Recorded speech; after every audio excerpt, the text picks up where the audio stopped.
The story begins when the winter wind cut through the busy streets of Boston, so biting that passers-by pulled their coats tighter, hands retreating into their pockets as if to escape the numbing cold.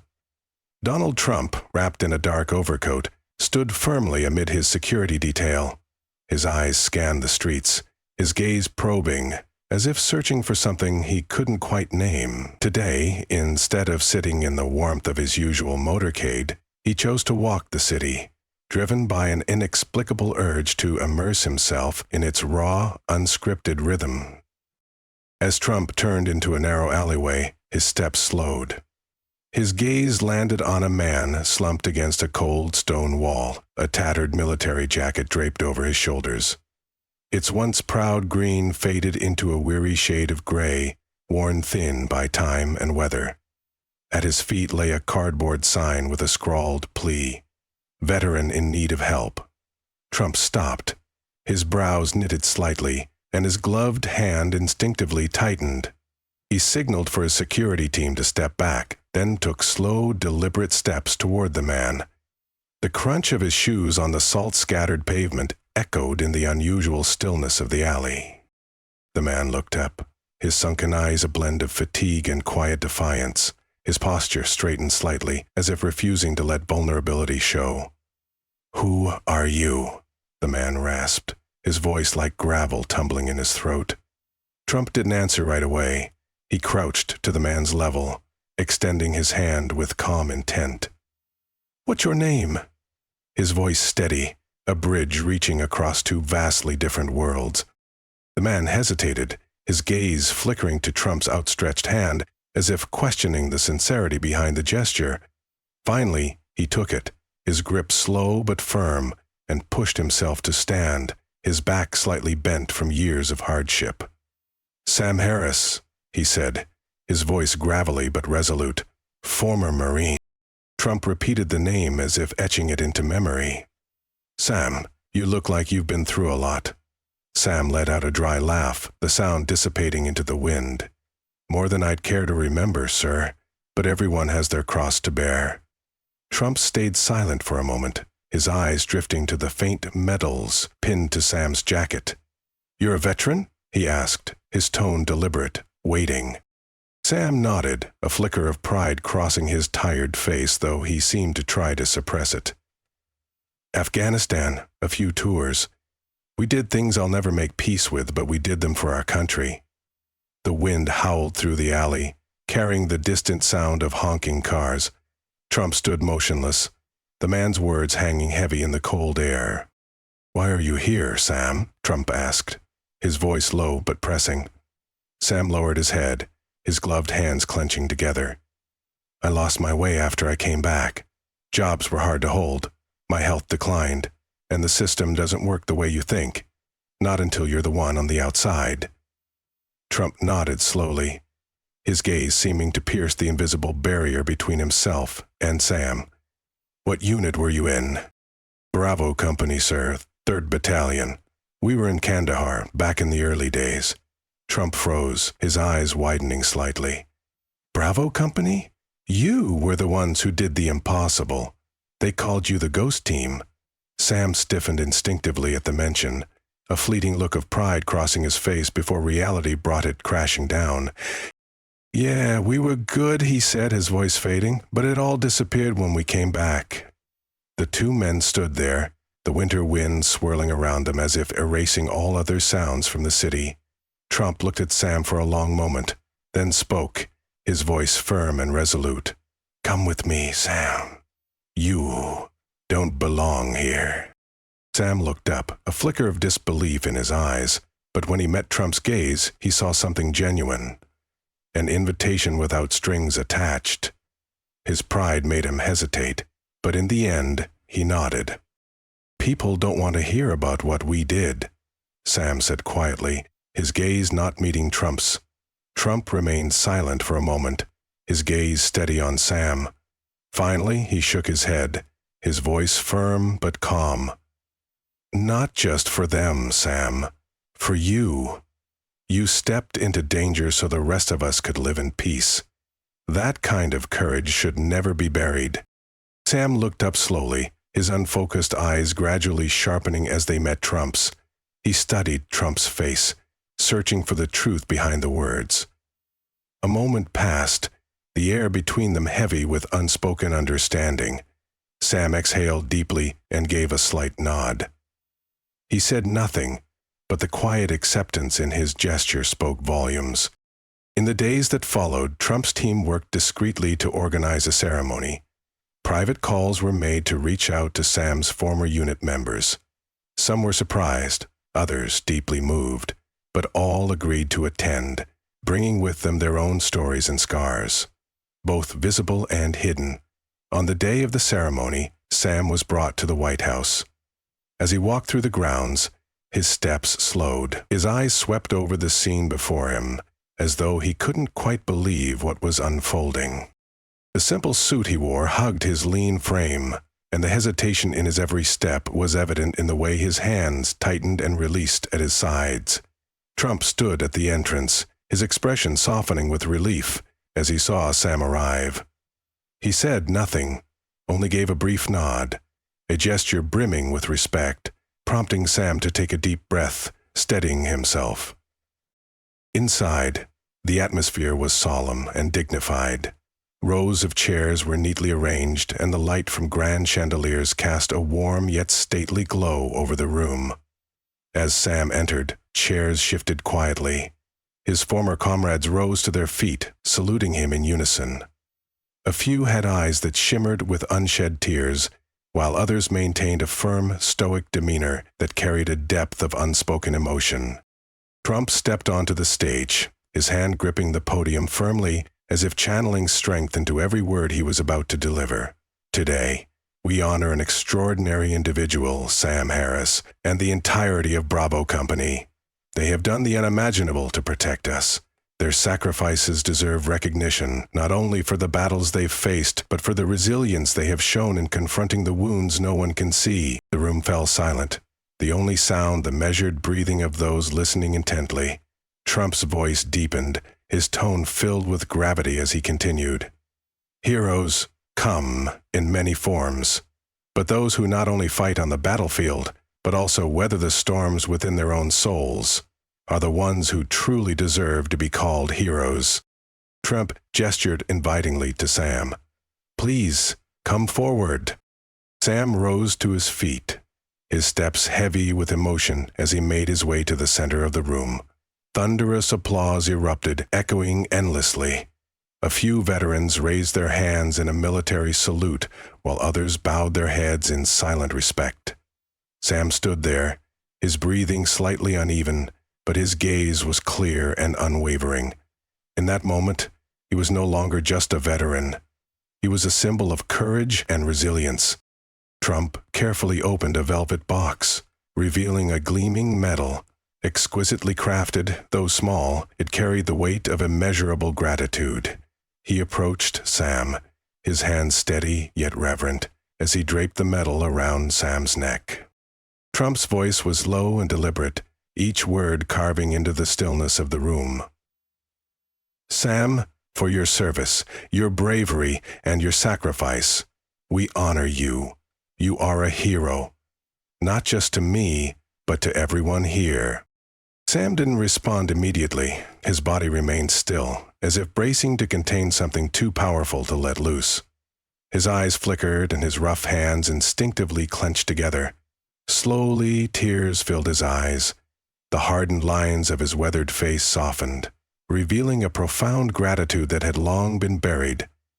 His chest rose and fell deeply, as though he were drawing in all the air he could to steady himself in the overwhelming moment. Standing tall, Trump scanned the room, his eyes clearing as he took a deep breath. He shifted his gaze from Sam to the audience. Today is not just a day of celebration. It is the beginning of a greater commitment, a promise that veterans like Sam will never again feel alone, abandoned, or forgotten. The room fell utterly silent, all eyes fixed on Trump. His voice resonated with clarity.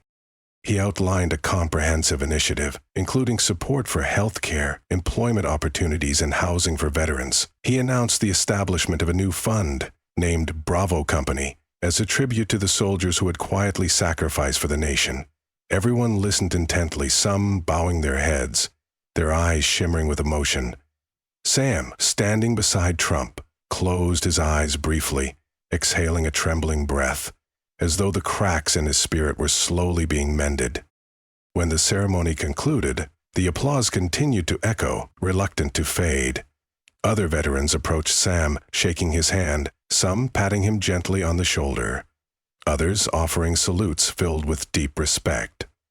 Sam didn't say much, only nodding and gripping their hands firmly, his eyes brimming with unspoken gratitude.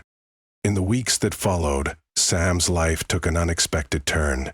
He began attending events, sharing his story as a representative for veterans. At first, the stage lights unsettled him. Sam often clutched the edges of the podium, his eyes darting nervously across the crowd before he started speaking. But once his raspy voice broke the silence, the raw sincerity in his words captivated everyone. He spoke of brotherhood, harrowing battles, and the invisible wounds he and his comrades carried home. Gradually, Sam grew more confident each time he stepped onto a stage. He felt a renewed strength. He wasn't just speaking for himself. He was speaking for thousands of veterans still grappling with the shadows within their minds. One day, Sam received an invitation to speak at the National Veterans Honor Gala. As he read the letter, his hands trembled slightly. This was the largest event he had ever been invited to, and knowing that Trump would be present only added to the pressure. After a moment of hesitation, Sam drew a deep breath and nodded to himself. He knew he couldn't decline. On the night of the gala, the venue sparkled with dazzling chandeliers. Sam entered in his tailored suit, lending him an air of dignity. Each step he took felt weighted, not just by the significance of the event, but by the responsibility he now bore. Eyes followed him across the room. Some recognized him from articles, while others were simply curious about the story of this veteran who had captured the nation's attention. As Sam stepped onto the stage, his pace slowed slightly. The pounding of his heart seemed to echo the bright lights glaring into his eyes, making everything ahead of him blur. He gripped the edge of the podium lightly, his head bowing just a bit as if to regain his balance from the front row. Trump smiled at him, his nod of encouragement like an anchor steadying Sam. Sam took a deep breath, his shoulders rising and slowly falling. His voice broke the silence, deep and warm, but tinged with a slight tremor at first. "Today I stand before you not as a hero, but as a man who almost lost himself." He paused, raising his head to look out at the audience. His eyes now bright with a determination that was difficult to describe. "I returned from the battlefield thinking I had won, but I realized the battle wasn't over. It had only just begun. The fight doesn't end when the guns go silent. It continues in the quiet moments, in the solitude, and in the struggle to find purpose again." An unusual stillness enveloped the room. No one moved. Every gaze was fixed on Sam. He swallowed hard, his hand tightening slightly on the podium, but his voice grew stronger as he went on. "For years I wandered as a stranger in my own country, unseen and forgotten. I was ready to give up, to disappear into the shadows of this city. But one day, someone stopped and looked at me, not as a stranger, but as a human being." Sam paused again, drawing in a deep breath to steady the emotions threatening to overwhelm him. His hands released the podium, his eyes sweeping across the crowd before returning to the front row. "That person was President Trump, and because of him, I stand here today, not as a lost soldier, but as a proud veteran with a renewed purpose." Trump, seated below, gave a slight nod. His eyes glistened, his expression a mix of pride and humility. Sam took a moment, his hands hanging loosely at his sides, trembling slightly before lifting his head high. His voice carried a newfound strength. "But tonight isn't just about me," Sam said, his words ringing out with power. "Tonight is about countless men and women who have given everything for this country, only to return and face a different battle. It's about the families who have stood by them, the communities that must embrace them, and a nation that must never forget them. I am here as a reminder that no veteran should ever feel forgotten." The room erupted in applause. Many people rose to their feet, some placing a hand gently over their hearts, while others couldn't hold back the tears streaming down their faces as Sam stepped down from the stage. His shoulders relaxed slightly, and his eyes met the admiring gazes of people from all corners of the room. Trump walked onto the stage, placing a firm hand on Sam's shoulder, as though to pass on his strength. His voice resonated clearly, imbued with emotion. "Sam's story is one of incredible power," Trump said, his voice echoing through the room. "It reminds all of us of the responsibility we have to those who have protected us." He paused, his gaze sweeping across the audience. Before continuing, his words etching themselves deeply into the minds of those listening. "Today I am announcing a new commitment, the creation of a veteran support fund, led by Sam himself. This fund will provide veterans with the resources they need, not just to survive, but to thrive. From housing and mental health support to job training, no veteran will be left behind." Trump's announcement sent a ripple of excitement through the room. The applause swelled, yet all eyes remained on Sam, the man standing there with an expression of stunned gratitude and profound appreciation. In that moment, Sam wasn't just a veteran. He was a symbol of hope and renewal. After the ceremony, people approached Sam one by one to shake his hand, some gripping his hand tightly, their eyes filled with profound respect. Each handshake, each word of gratitude, felt like a balm, soothing the wounds he had carried for so many years. In the months that followed, the support fund under Sam's leadership grew rapidly. He frequently visited veteran centers, shaking hands with each individual, his gaze steady and unwavering as he listened to their stories. Every time he stood before a crowd, Sam held the microphone firmly, his hands trembling slightly, but his voice unwaveringly strong. He advocated for new policies, his words cutting through the layers of indifference like a sharp blade. When he saw veterans beginning to smile again, their once burdened shoulders easing, Sam felt a profound warmth fill him. Each night, he returned home and looked in the mirror. The dark circles under his eyes spoke of exhaustion, but the emptiness of those lonely years was gone, replaced by a quiet sense of fulfillment. The support fund was no longer just a charity. Veterans who sought its help came not only for assistance, but to rediscover themselves. Sam witnessed once dim eyes light up with hope, and hands that had clenched in worry now extending openly to seize opportunities. The fund became a movement, a symbol of hope and recognition that those who had dedicated their lives to the country deserved far more than a token handshake. Each time Sam thought back to that fateful day in the narrow alley, it felt as though a cold draft swept through his chest. The image of a stranger extending a hand, his warm gaze cutting through the biting winter cold, remained etched in Sam's mind. That moment had changed everything, not just for him, but for hundreds of other veterans. It didn't just save his life. It awakened within him a profound purpose. As for Trump, he occasionally attended fund events, quietly sitting in the back row. Trump didn't speak much, but his eyes always followed Sam, and a faint, satisfied smile would cross his lips. In those moments, he saw a rebirth, not just of one man, but of an entire community. Trump understood deeply that the hand he extended that day had sparked a legacy far greater than he could have imagined. For Sam, his story had become a beacon for other lost veterans. Over the years, he steadfastly guided the fund, traveling to meet people and witnessing lives transformed. The light of that legacy illuminated not only the present, but also spread into the future, inspiring generations to honor those who served with the respect and gratitude they rightfully deserved. What do you think?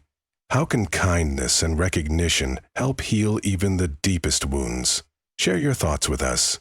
Sometimes, even a small act can ignite a powerful flame of change. If this story touched your heart, like, share, and comment below.